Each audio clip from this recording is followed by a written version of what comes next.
Hi guys, just an update on the Fiesta oil leak. So I've got my car repaired now and it's come back from the dealer. They replaced the head gasket, crank pulley, replaced the oil and the coolant as well.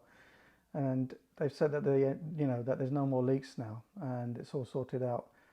So hopefully going forward I won't have any more problems with this, which makes me think that there may be other cars out there, Fiesta STs, that have also have oil leaks that the owners don't know about, or there's a ticking time bomb and other cars will have this problem in the future.